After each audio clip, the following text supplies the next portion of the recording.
That my father was an alcoholic, and I said he was from a very nice family, and he had two brothers that were lawyers, and my grandmother was so special. She loved us, but they never would take us. She lived in Pennsylvania, and they never would take us to see her. So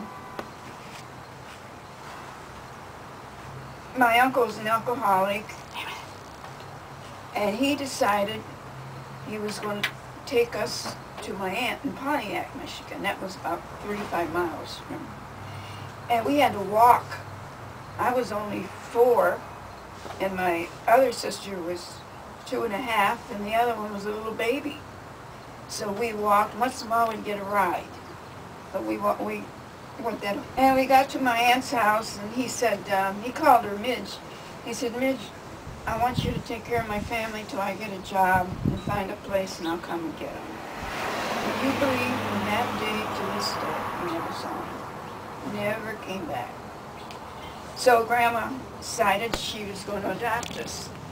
And the court said no, she didn't have enough income. They're back. So they put us in an orphanage home, 3 of us.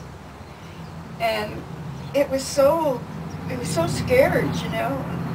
And I loved my mother. My other 2 girls didn't, they were too little, but I really loved my mother.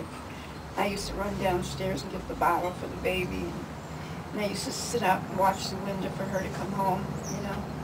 And anyway, she said, after my father left, she sat us down.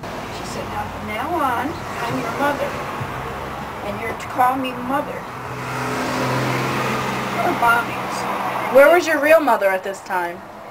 She was killed.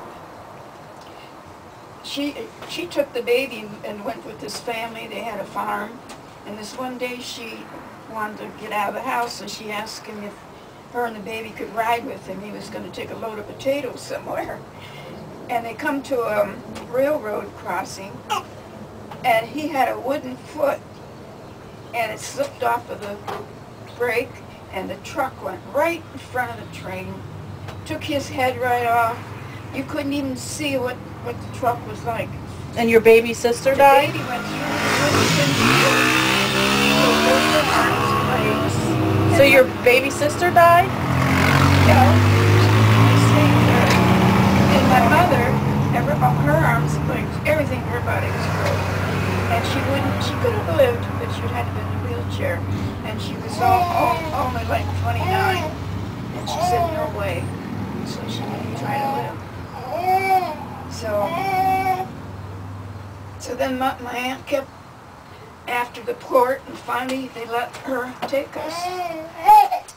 Hey! She was so strict. She took us upstairs. She said, now this is your bedroom. And every day I'm going to come up here and inspect it. And if it isn't just like it is now. His sister was a friend of Alice, my sister. And she invited Alice to her birthday party. And my aunt said, well, you can't go unless Ruth goes with you.